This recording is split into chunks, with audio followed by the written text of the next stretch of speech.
یہ دعوت والا کام سب سے بہترین کام ہے۔ یہ سمجھ لیجئے کہ ایک انسان اللہ پاک کے ہاں مرنے کے بعد جب دیکھے گا اپنا نامہ اعمال تو وہ یہ کہے گا کہ یہ میرا نامہ اعمال نہیں ہے یا اللہ، میں نے تو اتنے اعمال بھی نہیں کیے ہیں، یہ تو اس میں تو بہت بڑے بڑے اعمال لکھے ہوئے ہیں، بہت زیادہ اعمال لکھے ہوئے ہیں، نیک عمل اتنے زیادہ میں نے نہیں کیے ہیں۔ تو تو جواب یہ دیا جائے گا اسے کہ تو دعوت والا کام کرتا تھا اور تیری دعوت سے اتنے لوگوں نے ہدایت پائی اور ان لوگوں نے یہ سب عمل کیے،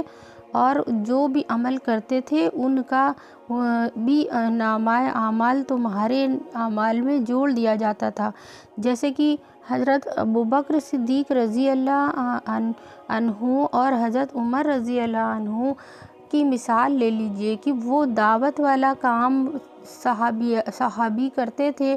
تو انہی کی محنت سے دین ہم تک پہنچا ہے، یعنی کہ قیامت تک جو دین چلتا رہے گا تو وہ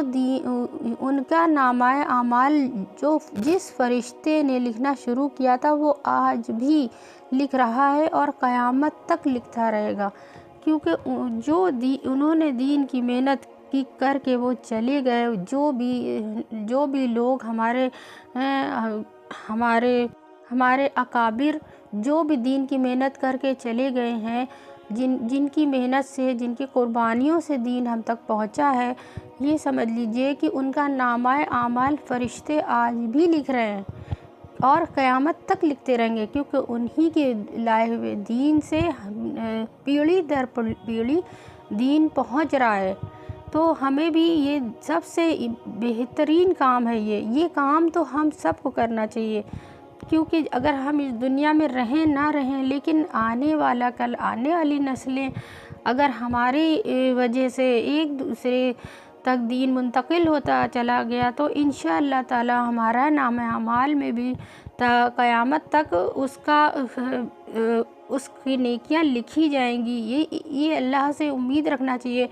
اور سب سے مین چیز یہ ہے کہ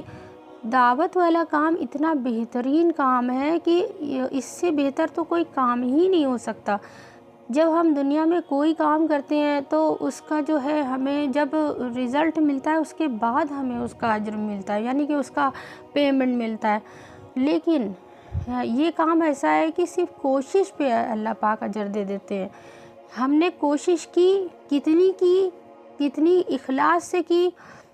تو بس ہمارے کرنے کے جو طریقے ہیں اس طریقے پہ، ہماری کوشش پہ اللہ تعالیٰ اجر لکھ دیتے ہیں۔